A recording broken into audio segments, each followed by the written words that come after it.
Hello friends, नमस्कार, जय हिंद। सभी का स्वागत है आपके अपने यूट्यूब चैनल परिवर्तन द एडू हब में। फ्रेंड्स, जैसा आप लोगों को पता है, SSC GD and Allahabad high court की डेट अनाउंस की जा चुकी है।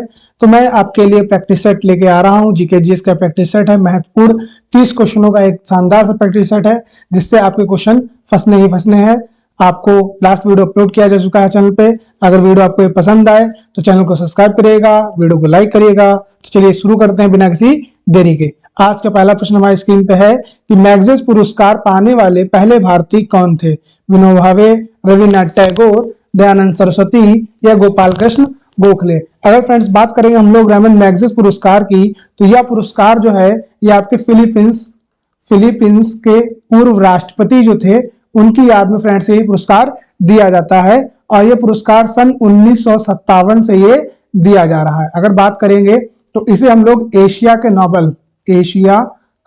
नोबेल भी कहते हैं। इसी पुरस्कार को एशिया का नोबेल कहा जाता है फ्रेंड्स।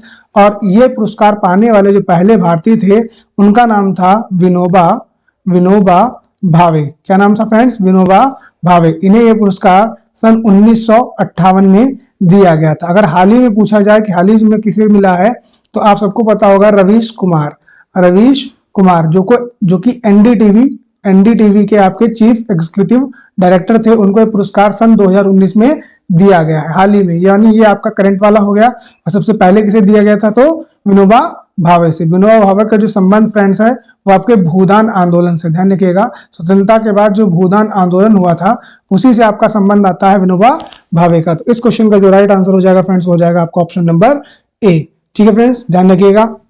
रविन्द्रनाथ टैगोर को सबसे पहले साहित्य का नोबेल दिया गया था। क्या दिया गया था फ्रेंड्स? साहित्य का नोबेल। कब दिया गया था? सन 1913 में। इनकी कृति थी गीतांजलि। तो इसको भी आप दिमाग में रखिएगा कि रविन्द्रनाथ टैगोर को आपको कब पुरस्कार दिया गया है? सन 1913 गीतांजलि के लिए। तो इस क्वेश्चन का जो राइट आंसर है वो ऑप्शन नंबर ए है फ्रेंड्स। चलिए नेक्स्ट क्वेश्चन लेते हैं। अगला क्वेश्चन हमारी स्क्रीन पे है। क्वेश्चन दूसरा है, भारत की मानक समय रेखा कौन सी है? 82.5 डिग्री पूर्वी देशांतर, 82.5 डिग्री उत्तरी देशांतर, 82.5 डिग्री पश्चिमी देशांतर या 22.5 डिग्री पूर्वी देशांतर। तो फ्रेंड्स पहले आपको समझना पड़ेगा, ये हमारा एक इंडिया का मैप है। ये क्या है? हमारा एक इंडिया का मैप है फ्रेंड्स। ठीक है फ्रेंड, तो ये यहां से एक रेखा गुजर के जाती है। ये फ्रेंड्स आपके उत्तर प्रदेश के इलाहाबाद जिले से, जिसको ना अभी मौजूदा नाम जो है फ्रेंड्स प्रयागराज हो चुका है, इलाहाबाद के नैनी के निकट ये वाली हमारी मानक समय रेखा गुजर के जाती है। इस रेखा का जो नाम है फ्रेंड्स वो है 82.5 डिग्री पूर्वी देशांतर। क्या नाम है? 82.5 डिग्री पूर्वी देशांतर। तो इस तरीके का जो ऑप्शन है वो आप उसको ढूंढ लीजिएगा। तो ये पहला जो ऑप्शन है ऑप्शन नंबर ए, यही इसका हो जाएगा 82.5 डिग्री पूर्वी देशांतर। क्योंकि जो भारत की आपकी स्थिति अगर आप देखेंगे तो गोलार्ध में भारत की स्थिति उत्तर पूर्वी गोलार्ध में है। यानी भारत जो स्थित है वो उत्तर पूर्व गोलार्ध में स्थित है। लेकिन जिस रेखा की बात की जा रही है वो 82.5 डिग्री है, जो आपके इलाहाबाद के नैनी से होकर गुजर के जाती है। भी ध्यान रखिएगा, यूपी के इलाहाबाद के नैनी के निकट ये रेखा गुजर के जाती है, भारत की मानक समय रेखा। चलिए नेक्स्ट क्वेश्चन लेते हैं। अगला प्रश्न हमारी स्क्रीन पे है, भारत की खोज किसने की थी? वास्को डी गामा, फाहियोन, अल्बरूनी या इब्न तूता। तो फ्रेंड ध्यान रखिएगा, भारत की खोज जो की थी वो आपके वास्को डी गामा ने की थी। और कब की थी? सन 1498 में। 1498 में वास्को डी गामा भारत के कालीकट जो कि आपका केरल में पड़ता है, वहां पे पहुंचता है ये। ठीक है, केरल में पहुंचता है, जहां पे इसको वहां के राजा जो मिलते हैं जमोरिन, इसका स्वागत करते हैं। ठीक, तो यहाँ पे जो वास्को डी गामा है ये समुद्र के माध्यम से पहली बार भारत में प्रवेश करता है, इसीलिए इसे क्या बोला जाता है? भारत की खोज करने वाला बोला जाता है। अगर आपसे फ्रेंड पूछा जाए अमेरिका की खोज किसने की थी, तो आप लोगों को सभी को पता होगा, अमेरिका की खोज सन 1492 यानी 1492 में कोलंबस ने की थी। किसने की थी? कोलंबस ने की थी। ठीक है फ्रेंड्स, ध्यान रखिएगा। तो इस क्वेश्चन का जो राइट आंसर है वो ऑप्शन नंबर ए है। चलिए आगे बढ़ते हैं, नेक्स्ट क्वेश्चन देखते हैं। अगला प्रश्न हमारी स्क्रीन में, 1 डिग्री देशांतर को पार करने में कितना समय लगता है? फ्रेंड्स पहले तो आप ये समझिए कि देशांतर रेखाएं कौन सी होती हैं, अक्षांश कौन सी होती है। फ्रेंड्स ये आपका हो गया नॉर्थ पोल, इस पोल को हम लोग कहते हैं नॉर्थ पोल यानी उत्तरी ध्रुव। नीचे वाले हम लोग फ्रेंड्स कहते हैं south pole and north pole. इस साउथ पोल से नॉर्थ पोल की तरफ काल्पनिक जो रेखाएं खींची गई हैं इस टाइप से, ये जो रेखाएं फ्रेंड्स आप देख रहे हो, इन्हीं रेखाओं को हम लोग अपनी देशांतर रेखाओं के नाम से जानते हैं। तो अगर आप एक रेखा से जब दूसरी रेखा की, ये रेखा है और दूसरी रेखा की तरफ जाते हैं तो आपके टाइम में 4 डिग्री, यानी जब आप 1 डिग्री चलते हो फ्रेंड्स तो ध्यान रखिएगा 1 डिग्री में 4 मिनट आपका बढ़ जाता है। जब आप पूर्व की तरफ चलेंगे तो प्लस होगा, जब आप पश्चिम की तरफ चलेंगे तो माइनस होगा। ठीक है फ्रेंड्स, इसीलिए जो भारत का समय है वो आपका लंदन में जो आपकी पड़ता है ग्रीनविच, लंदन में जो आपकी रेखा पड़ती है और भारत की जो समय रेखा है वहां के बीच का जो अंतर है फ्रेंड्स वो कितना है, 5.5 घंटे। कितना फ्रेंड्स, 5.5 घंटे है। यानी जब आप 1 डिग्री चलते हो, 1 डिग्री चलने में आपके 4 प्लस इंक्रीज होता है। तो इसका आंसर कितना हो जाएगा, ऑप्शन नंबर बी, 4 मिनट। समझ गए होंगे फ्रेंड्स। और ये वाली जो रेखा होती है, ध्यान रखिएगा, ये वाली जो रेखा होती है इनको हम लोग अक्षांशी रेखा कहते हैं। और जो सबसे बड़ी अक्षांशी रेखा है उसे हम लोग वृहद वृत्त के नाम से जानते हैं। किस नाम से जानते हैं, वृहद वृत्त, जिसे हम लोग अपनी भूमध्य रेखा भी कहते हैं। ध्यान रखिएगा फ्रेंड्स, हम लोग क्या कहते हैं, अपनी भूमध्य रेखा भी कहते हैं, इंग्लिश में इक्वेटर। आगे बढ़ते हैं, नेक्स्ट क्वेश्चन देखते हैं। नेक्स्ट क्वेश्चन है, अंतरराष्ट्रीय तिथि रेखा किस जल संधि से होकर गुजरती है, जिब्राल्टर, बेरिंग, पाक या मलक्का। अंतरराष्ट्रीय तिथि रेखा जो है फ्रेंड्स ये आपके बेरिंग जल संधि से होकर गुजरती है। अगर समुद्र कभी पूछ दिया जाए तो कौन से महासागर से होकर गुजरती है, तो ये भी आप ध्यान रखिएगा, पूछ दिया जाता है तो प्रशांत महासागर से। किस महासागर से, प्रशांत महासागर से आपकी अंतरराष्ट्रीय तिथि रेखा होकर गुजरती है। ये भी एक प्रकार की काल्पनिक रेखा है, आपकी काल्पनिक रेखा है। ठीक है, ध्यान रखिएगा फ्रेंड्स, ये आपके प्रकार की काल्पनिक रेखा है और किस जल संधि से होकर गुजरती है, बेरिंग जल संधि। चलिए आगे लेते हैं, नेक्स्ट क्वेश्चन है हमारी स्क्रीन पे, अरावली, राजमहल, नीलगिरी, सतपुड़ा किस प्रकार के पर्वत हैं, क्या वलित है, गुंबाद है, अवशिष्ट है या नवीन है। तो ध्यान रखिएगा जो अरावली पर्वत है आपका, अरावली जो पर्वत है, या फिर बात की जाए राजमहल जो पर्वत है, राजमहल की पहाड़ियां जो है आपकी, या फिर बात की जाए आपके नीलगिरी की फ्रेंड्स बात की जाए, या फिर बात की जाए सतपुड़ा की, तो ये सभी आपकी जो पर्वत है ये सभी आपके अवशिष्ट पर्वत हैं। कैसे, आपके अवशिष्ट, यानी अब ये टुकड़े टुकड़े में बचे हैं। ये यानी अवशिष्ट मतलब होता है पुराना, अवशिष्ट में क्या होता है फ्रेंड, पुराना, यानी सब आपके बहुत पुराने हो गए हैं। तो इसका जो राइट आंसर हो जाएगा वो ऑप्शन नंबर सी हो जाएगा। ध्यान रखिएगा जो अरावली है ये मोस्टली पूछी जाती है, ये आपके राजस्थान में पड़ती है। कहाँ पड़ती है, राजस्थान में पड़ती है। पूछा जाता है दुनिया के सबसे पुराना अवशिष्ट पर्वत श्रेणी कौन सी है, तो अरावली। इसी अरावली की यूपी SSSC पेट में अभी हाल ही में जो यूपी SSSC पेट हुआ है उसमें पूछा गया था आपका गुरु शिखर। क्या पूछा गया था फ्रेंड्स, गुरु शिखर, गुरु शिखर पूछा गया था। ध्यान रखिएगा तो गुरु शिखर जो है वो अरावली की सबसे ऊंची चोटी होती है हमारी। तो इसका जो राइट आंसर हो जाएगा वो वशिष्ठ पर्वत। लेकिन अगर कभी फ्रेंड्स हिमालय के बारे में पूछ लिया जाए कि हिमालय कैसा पर्वत है, तो ध्यान रखिएगा हिमालय नवीन पर्वत है। कैसा पर्वत है, नवीन। और यहाँ पे फ्रेंड्स देखिए वलित लिखा है, वलित मतलब होता है फ्रेंड्स फोल्डेड, फोल्डेड। तो हिमालय के बारे में पूरा अगर नाम हिमालय के लिख के आता है कभी, तो यही लिख के आता है नवीन वलित पर्वत। ध्यान रखिएगा नवीन वलित पर्वत यानी न्यू फोल्डेड माउंटेन। तो वो कौन सा हो जाएगा फ्रेंड, हमारा हिमालय। लेकिन इस क्वेश्चन के लिए राइट जवाब हमारा क्या हो जाएगा, ऑप्शन नंबर सी। चलिए आगे बढ़ते हैं, नेक्स्ट क्वेश्चन देखते हैं। नेक्स्ट क्वेश्चन हमारी स्क्रीन पे है, हिमालय का दूसरा सबसे ऊंचा पर्वत शिखर कंचनजंगा भारत के किस राज्य में है, क्या उत्तराखंड में है, क्या सिक्किम में है, क्या अरुणाचल प्रदेश में है या जम्मू कश्मीर में है। तो देखिए फ्रेंड्स बात करेंगे आप अगर कंचनजंगा की, तो मोस्टली लोगों को इसका आंसर पता होगा कंचनजंगा कहाँ है। तो ये फ्रेंड्स आपके पड़ता है इंडिया के सिक्किम स्टेट में, इंडिया के सिक्किम स्टेट में। और ये वर्ल्ड की थर्ड लार्जेस्ट यानी थर्ड लॉन्गेस्ट, लार्जेस्ट बोलिए या चाहे लॉन्गेस्ट बोलिए, लॉन्गेस्ट माउंटेन पीक है। कौन सी है, माउंटेन पीक है। इसकी लंबाई जो फ्रेंड्स है वो 8,586 मीटर है। ध्यान रखिएगा 8,586 मीटर है। वर्ल्ड की जो फर्स्ट है वो आपकी, जिसको हम लोग माउंट एवरेस्ट के नाम से जानते हैं, उसका नाम क्या फ्रेंड, माउंट एवरेस्ट। ठीक, उसकी जो लंबाई है वो 8,450 यानी पहले 8,448 थी, अब वो 8,450 मीटर हो चुकी है। सेकंड की अगर बात करेंगे फ्रेंड्स तो उसको हम लोग माउंट केटू या गॉडविन ऑस्टिन के नाम से जानते हैं, गॉडविन ऑस्टिन के नाम से जानते हैं। कंचनजंगा आपके सिक्किम में पड़ता है, अगर कभी ये पूछ दिया जाए तो भारत और नेपाल के बीच में पड़ता है, भारत और नेपाल। अगर माउंट एवरेस्ट की आप स्थिति देखोगे तो फ्रेंड्स ये आपके नेपाल और तिब्बत के बीच में पड़ेगा, नेपाल और तिब्बत, ध्यान रखिएगा फ्रेंड्स, ये यूपी ट्रिपल में पूछा भी गया था। ठीक, अगर आप बात करेंगे गॉडविन ऑस्टिन की तो ये आपके पॉक ऑक्युपाइड कश्मीर यानी पीओके में पड़ता है।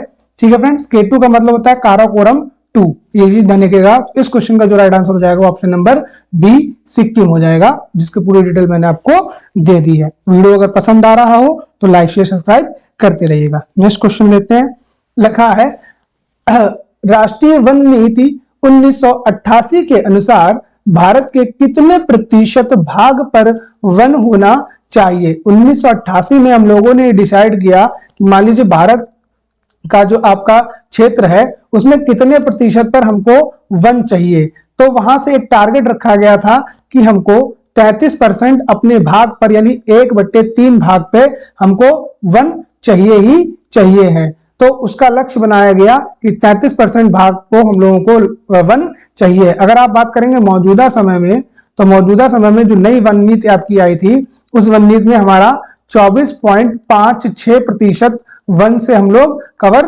किए हुए हैं। ध्यान रखिएगा फ्रेंड, 24.56% हम लोगों ने वन से कवर किए हैं, लेकिन जो 33% हमारा है ये हमारा लक्ष्य है, इस लक्ष्य को हम लोगों को पाना है। तो इसका जो राइट आंसर हो जाएगा फ्रेंड डी फॉर डॉग हो जाएगा। चलिए आगे बढ़ाते हैं, नेक्स्ट क्वेश्चन लेते हैं। अगला क्वेश्चन हमारी स्क्रीन पे है, भारत का पहला नाभिकीय ऊर्जा विद्युत ग्रह की स्थापना कहां और कब की गई। तारापुर 1960, तारापुर 1969, नरौरा 1948 या नरौरा 1984। तो ध्यान रखिएगा फ्रेंड्स, यूएसए की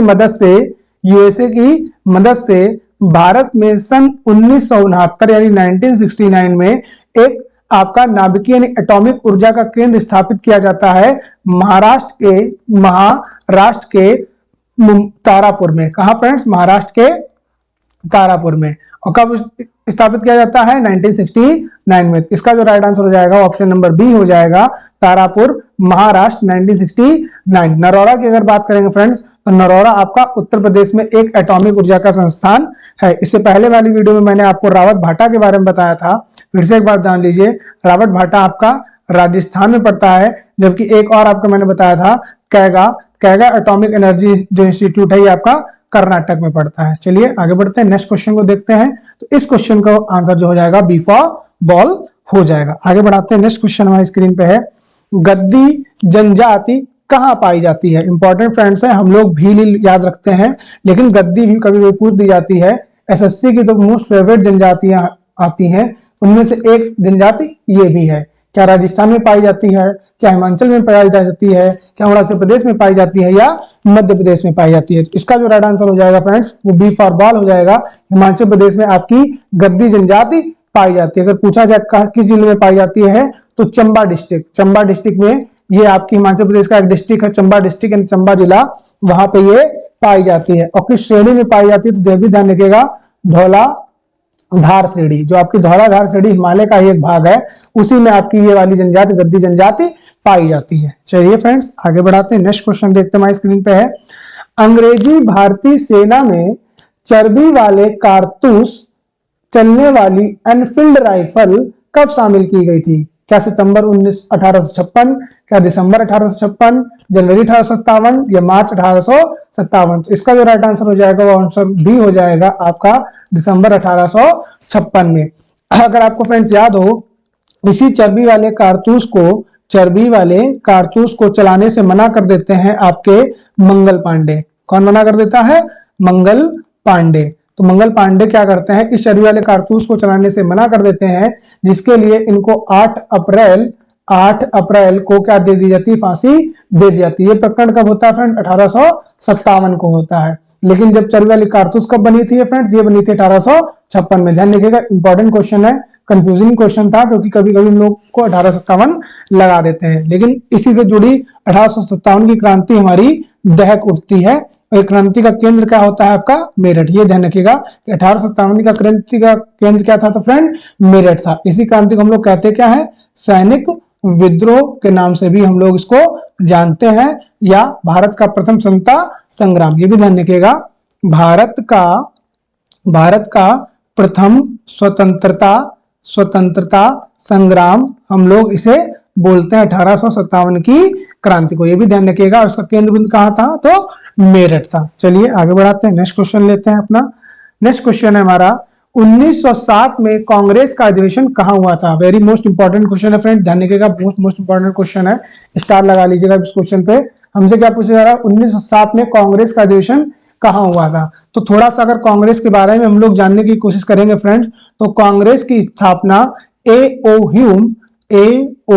ह्यूम करते हैं, और कब करते हैं? सन 1885 में। और ये स्थापना होती कहाँ है? आपके महाराष्ट्र में। कहाँ होती फ्रेंड्स? महाराष्ट्र में। ठीक है। इसके जो पहले अध्यक्ष बनते हैं, ये बनते हैं आपके WC बनर्जी। कौन बनता है फ्रेंड? WC बनर्जी। 1907 के अधिवेशन में क्या होता है? कांग्रेस का अधिवेशन होता है सूरत का अधिवेशन। इसे हम लोग के फ्रेंड्स क्या कहते हैं? सूरत का अधिवेशन। इस अधिवेशन में क्या होता है आपका? नरम दल और गरम दल, कांग्रेस आपके दो दल में टूट जाती है। एक दल होता है नरम दल, दूसरा दल होता है गरम दल। इस फूट का जो कारण था वो था फ्रेंड्स स्वदेशी आंदोलन को बंगाल तक सीमित रखना है या बंगाल के बाहर ले जाना है। तो इस अधिवेशन में होता क्या है? आपके फूट पड़ जाती है। इस फूट में आपकी कांग्रेस एक नरम दल और एक गरम दल में विभाजित हो जाती है। इस फूट का कारण क्या था? ये भी ध्यान रखिएगा फ्रेंड, स्वदेशी आंदोलन। 1907 का अधिवेशन हुआ कहां था फ्रेंड्स? 1907 का सूरत में आपका हुआ था। कराची की अगर बात करेंगे तो यह अधिवेशन भी आपका इंपॉर्टेंट है। सन 1931 का कराची अधिवेशन, जिसकी आपकी सरदार वल्लभ भाई पटेल इसका क्या करते हैं? अध्यक्षता करते हैं। लाहौर वाला सन 1929 वाला इंपॉर्टेंट है, जिसकी आपकी अध्यक्षता जवाहरलाल नेहरू जी करते हैं। अगर आप कलकत्ता वाले देखेंगे तो कलकत्ता के बहुत सारे इंपॉर्टेंट है, उनमें से आपका 1896 वाला भी इंपॉर्टेंट है और 1911। 1896 वाले फ्रेंड्स वंदे मातरम को गाया गया था, ये भी ध्यान रखिएगा, वंदे मातरम को गाया गया था। जबकि 1911 वाले अधिवेशन कलकत्ता अधिवेशन में आपका जनगण मन गाया गया था, जनगण मन गाया गया था, ध्यान रखिएगा। ठीक, लेकिन इस क्वेश्चन का जो राइट आंसर हो जाएगा वो ऑप्शन नंबर ए हो जाएगा। आगे बढ़ाते हैं, नेक्स्ट क्वेश्चन देखते हैं। पूर्ण स्वराज का प्रस्ताव लाहौर अधिवेशन में से कांग्रेस ने किसने पारित किया था? अभी देखो मैंने फ्रेंड्स आपको बताया था लाहौर अधिवेशन के बारे में, लास्ट वाले क्वेश्चन में। उस अधिवेशन में मैंने बताया था कि इस अधिवेशन की अध्यक्षता आपके जवाहरलाल नेहरू करते हैं। यह अधिवेशन होता कब है? सन 1929 को होता है। इस अधिवेशन के बाद में JL नेहरू पूर्ण स्वराज का लक्ष्य रखते हैं, पूर्ण स्वराज का लक्ष्य रखते हैं और रावी नदी के किनारे अपना झंडा फहराते हैं। ये भी ध्यान रखिएगा, रावी नदी के किनारे झंडा फहराते हैं और पूर्ण स्वराज का लक्ष्य अपना रखते हैं। इस क्वेश्चन का जो राइट आंसर हो जाएगा फ्रेंड्स हो जाएगा B for ball, Jawaharlal Nehru. याद रहेगा फ्रेंड्स। चलिए आगे बढ़ाते हैं, नेक्स्ट क्वेश्चन देखते हैं। नेक्स्ट क्वेश्चन हमारी स्क्रीन पे है, लाल कुर्ती आंदोलन के प्रमुख नेता कौन थे? क्या मोतीलाल नेहरू थे? क्या CR दास थे? क्या खान अब्दुल गफ्फार खान थे? या महात्मा गांधी थे? तो ध्यान रखिएगा, मोतीलाल नेहरू और आपके CR दास, मोतीलाल नेहरू और CR दास जो हैं वो आपके, मोतीलाल नेहरू और CR दास जो हैं ये लोग मिलकर एक पार्टी का गठन करते हैं, जिस पार्टी को हम लोग स्वराज पार्टी के नाम से जानते हैं। इस पार्टी का गठन सन 1923 में दोनों लोग मिलकर करते हैं इलाहाबाद में। ठीक है, तो ये इनसे फैक्ट रिलेटेड है। इस क्वेश्चन का जो राइट आंसर फ्रेंड्स वो है option number C, Khan Abdul Ghaffar Khan, जो कि आपके लाल कुर्ती आंदोलन से फेमस थे। इनको हम लोग फ्रेंड्स सीमांत गांधी, ये भी ध्यान रखिएगा, सीमांत गांधी के नाम से भी जानते हैं। क्यों? क्योंकि इनका जो आंदोलन था लाल कुर्ती, ये बिल्कुल गांधी जी की बात बिल्कुल अहिंसावादी थे। कैसे थे?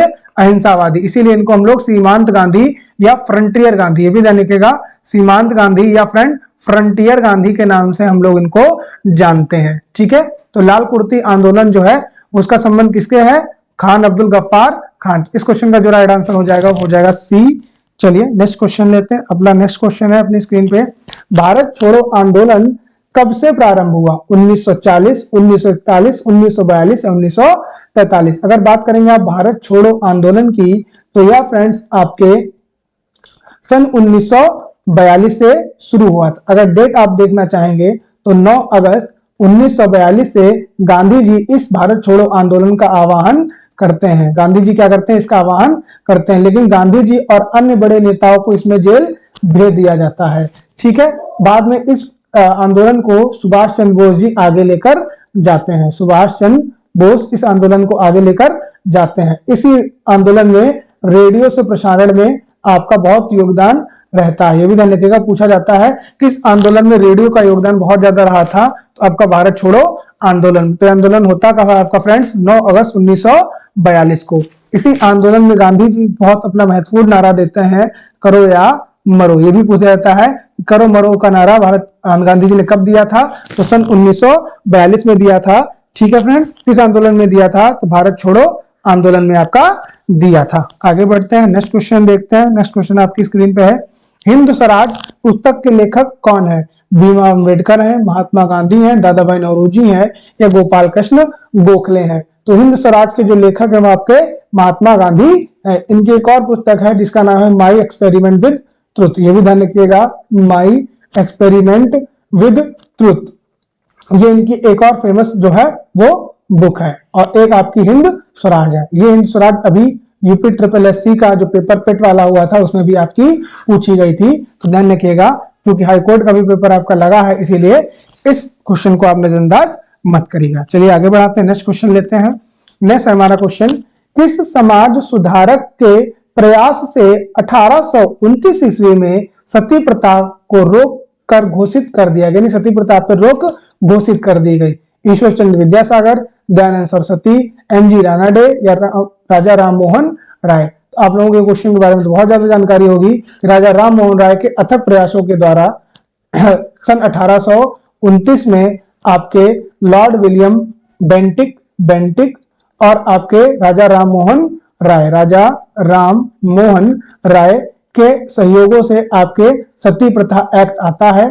सती प्रथा एक्ट आता है जिसमें आपके सती प्रथा पर रोक लगा दी जाती है। तो इसका जो राइट आंसर है वो ऑप्शन नंबर डी। चलिए आगे बढ़ते हैं, नेक्स्ट क्वेश्चन देखते हैं। नेक्स्ट क्वेश्चन हमारी स्क्रीन पे है, संविधान की संघ संविधान समिति। ध्यान रखिएगा, संविधान में अलग अलग समितियां बनाई गई थी, उसमें एक समिति है जिसका नाम है संघ संविधान समिति के अध्यक्ष कौन थे? क्या डॉक्टर राजेंद्र प्रसाद थे, क्या जवाहरलाल नेहरू थे, सरदार पटेल थे, JB कृपलानी थे? तो ध्यान रखिएगा फ्रेंड्स, जो संविधान के संघ संविधान की समिति थी उसके अध्यक्ष आपके जवाहरलाल नेहरू थे। ये ध्यान रखिएगा कि संविधान की जिस भी आपकी समिति में संविधान शब्द लग जाएगा उसके अध्यक्ष आपके जवाहरलाल नेहरू रहेंगे। कभी कभी पटेल जी से भी संबंधित आ जाता है, तो पटेल जी आपके मौलिक अधिकार पे जो समिति बनी थी उसके अध्यक्ष थे। पटेल जी किसके थे? मौलिक अधिकार की जो समिति थी उसके थे। अगर पूछा जाए राजेंद्र प्रसाद किसके थे, तो एक झंडा समिति बनाई गई थी और ये विवाद में भी रहता है, झंडा समिति, जो उसके अध्यक्ष कौन थे? डॉक्टर राजेंद्र प्रसाद। अगर बात करेंगे आप JB कृपलानी की, तो मौलिक अधिकारों पे ही एक उप समिति जो बनाई गई थी उसके जो अध्यक्ष थे फ्रेंड्स वो आपके JB कृपलानी थे। लेकिन इस क्वेश्चन में जो पूछा गया है उसका आंसर नंबर बी आपका जवाहरलाल नेहरू। चलिए आगे बढ़ते हैं, नेक्स्ट क्वेश्चन देखते हैं। अगला क्वेश्चन है हमारी स्क्रीन पे, सिक्किम को भारत में कौन से राज्य के रूप में शामिल किया गया था? 24, 22, 23 या 21? ध्यान रखिएगा फ्रेंड्स, जब आपका सन 1956 में आपका जो राज्य पुनर्गठन आयोग बना था, उस पुनर्गठन आयोग के द्वारा 6 आपके स्टेट और 6 UT आपकी बनी थी। लेकिन मौजूदा समय में अगर आप वर्तमान स्थिति देखोगे, ये 1956 की स्थिति थी, अगर आप वर्तमान स्थिति देखोगे तो इस समय डबल स्टेट यानी 28 स्टेट्स हो चुके हैं अपने यहाँ और 8 UT है। ठीक है फ्रेंड, ध्यान रखिएगा, 28 स्टेट्स एंड 8 UT। सबसे नवीन जो गठित राज्य है वो आपका तेलंगाना है। ये भी ध्यान रखिएगा, हो सकता है पूछ दिया जाए। ये कब गठा था? तो 2 जून सन 2014 में इसका गठन हुआ था। अगर आप बात करेंगे सिक्किम की फ्रेंड्स, तो सिक्किम का गठन हुआ था आपका सन 1975 में। कब हुआ था फ्रेंड? सन 1975 में हुआ था। और किस संविधान संशोधन द्वारा हुआ था? संविधान संशोधन नंबर 35, उसके द्वारा सिक्किम को पूर्ण राज्य का दर्जा दिया जाता है और सिक्किम हमारा 22वां राज्य बन जाता है। तो इस क्वेश्चन का जो राइट आंसर हो जाएगा वो ऑप्शन नंबर बी हो जाएगा। चलिए आगे बढ़ाते हैं, नेक्स्ट क्वेश्चन देखते हैं। अगला प्रश्न है हमारा, अनुच्छेद 17 का संबंध किससे है? क्वेश्चन ये भी आपका इंपॉर्टेंट है, आपका क्वेश्चन बार बार पूछा जाता है। दलित आरक्षण से है, दिल्ली संघ से है, अस्पृश्यता से है या अखंडता है? तो 17 को मोस्टली लोगों को पता होगा, इसमें अनटचेबिलिटी का दिया गया, अर्थात ये अस्पृश्यता से संबंधित है। इसमें ज्यादा रॉकेट साइंस नहीं लगानी है, डायरेक्ट आपको अनुच्छेद 17 अस्पृश्यता से संबंधित कर लेना है। चलिए आगे बढ़ाते हैं, नेक्स्ट क्वेश्चन देखते हैं। अगला प्रश्न है हमारा, संविधान की हृदय एवं आत्मा किसे कहा गया है? तो संविधान की जो हृदय एवं आत्मा है फ्रेंड्स, वो हमारी प्रस्तावना को कहा गया है। किसे कहा गया है? प्रस्तावना को कहा गया है। तो इसका जो राइट आंसर हो जाएगा ऑप्शन नंबर ए हो जाएगा। लेकिन एक बात आप ध्यान रखिएगा, जब भी भीमराव अंबेडकर जी की बात आएगी, बी आर अंबेडकर जी की जब भी बात आएगी, तो ध्यान रखिएगा कि इनके अकॉर्डिंग जो आपकी आर्टिकल नंबर 32 है, यानी 32 जो आर्टिकल है वो आपके संविधान की आत्मा है। ये चीज आप ध्यान रखिएगा कि जब भीमराव अंबेडकर के द्वारा पूछी जाए तो संविधान की जो आत्मा है वो आर्टिकल नंबर 32 है। इस चीज को आप ध्यान रखिएगा। और वैसे कॉमनली अगर पूछा जाए, किसी वक्ता का नाम नहीं दिया जाए, तो आपकी प्रस्तावना जो है वो संविधान की मूल या हृदय या आत्मा आपकी हो जाएगी। चलिए आगे बढ़ाते हैं, नेक्स्ट क्वेश्चन देखते हैं। हमारी स्क्रीन पे आ चुका है, भारतीय संसद के कितने अंग होते हैं? राज्यसभा, लोकसभा, राष्ट्रपति या ये सभी? तो भारतीय जो संसद होती है फ्रेंड्स, ये चीज ध्यान रखिएगा, भारतीय संसद के 3 अंग होते हैं। सबसे पहला अंग जो होता है वो आपका राष्ट्रपति होता है, सबसे पहला अंग राष्ट्रपति। उसके बाद आती है आपकी राज्यसभा, उसके बाद कौन सी आती है आपकी? राज्यसभा। और इसके जो नीचे आती है उसका नाम है लोकसभा। तो इसके जो 3 अंग हैं वो कौन से हैं? वो आपके सामने है, राज्यसभा भी होती है, लोकसभा भी होती है और राष्ट्रपति होती है। इसका जो ऑप्शन हो जाएगा ऑप्शन नंबर डी। अगर आप इसके अनुच्छेद की बात करेंगे तो उसकी ट्रिक होती है सरला। सा से बनता है संसद यानी आर्टिकल नंबर 79, रा से बनता है राज्यसभा यानी आर्टिकल नंबर 80, और ला से बनता है आपका लोकसभा, इसका आर्टिकल नंबर 81। चलिए आगे बढ़ाते हैं, नेक्स्ट क्वेश्चन देखते हैं। अगला प्रश्न है हमारा, भारत में कुल कितने उच्च न्यायालय हैं? 23, 24, 25 या 26? तो इस समय मौजूदा समय में अगर आप करंटली की बात करेंगे तो करंट में आपके मौजूदा समय में 25 आपके हाई कोर्ट हैं। ये भी ध्यान रखिएगा, कितने हाई कोर्ट है फ्रेंड्स? आपके 25 हाई कोर्ट है। सबसे नवीनतम जो हाई कोर्ट है वो आपका फ्रेंड्स आंध्र प्रदेश का है। किसका है? आंध्र प्रदेश का हाई कोर्ट सबसे नवीनतम है। तो इस समय कितने हाई कोर्ट हमारे पास? 25। चलिए आगे बढ़ाते हैं, नेक्स्ट क्वेश्चन है हमारी स्क्रीन पे, रेलवे प्लेटफॉर्म में विश्व का सबसे लंबा प्लेटफॉर्म कौन सा है? Gorakhpur railway platform, Kharagpur railway platform, Durgapur railway platform या गुवाहाटी प्लेटफॉर्म? तो इसका जो राइट आंसर है फ्रेंड्स है वो गोरखपुर रेलवे प्लेटफॉर्म, जिसकी जो लंबाई है वो 1355 मीटर है। अभी जो इसकी मौजूदा समय की लंबाई वो 1072 मीटर है, लेकिन इसके निर्माण कार्य होने के बाद इसकी जो लंबाई हो जाएगी फ्रेंड्स वो 1355 मीटर हो जाएगी। इससे पहले जो आपका था वो खड़गपुर वाला था, लेकिन इस समय जो कौन सा है वो ऑप्शन आपका ए गोरखपुर है, जिसको मैंने आपको बता दिया। वर्तमान में समय में इसकी लंबाई इतनी है, लेकिन बनने के बाद इसकी लंबाई 1355 मीटर हो जाएगी। चलिए आगे बढ़ाते हैं, नेक्स्ट क्वेश्चन देखते हैं। भारत किस प्रकार की अर्थव्यवस्था का उदाहरण है? यानी जो भारत की अर्थव्यवस्था है फ्रेंड्स वो कैसी है? तो अगर आप इस पे विचार करेंगे, सन 1990 की बात है कि जब हमारे यहाँ LPG यानी लिबरलाइजेशन, प्राइवेटाइजेशन एंड ग्लोबलाइजेशन की प्रक्रिया होती है, उसके बाद से हम लोगों ने आपकी एक अर्थव्यवस्था अपनाई जो कि मिश्रित अर्थव्यवस्था के नाम से कहलाती है। इसका जो राइट आंसर हो जाएगा फ्रेंड्स वो ऑप्शन नंबर सी हो जाएगा, मिश्रित अर्थव्यवस्था। अगर आप बात करेंगे पूंजीवादी अर्थव्यवस्था तो ये आपके अमेरिका में आपको देखने को मिलती है। अगर आप बात करेंगे समाजवादी अर्थव्यवस्था तो ये आपके रूस में देखने को मिलती है। अगर आप बात करेंगे मिश्रित अर्थव्यवस्था तो ये आपके भारत में देखने को मिलती है। चलिए आगे बढ़ाते हैं, नेक्स्ट क्वेश्चन देखते हैं। अगला प्रश्न है फ्रेंड्स, नीति आयोग की स्थापना कब की गई?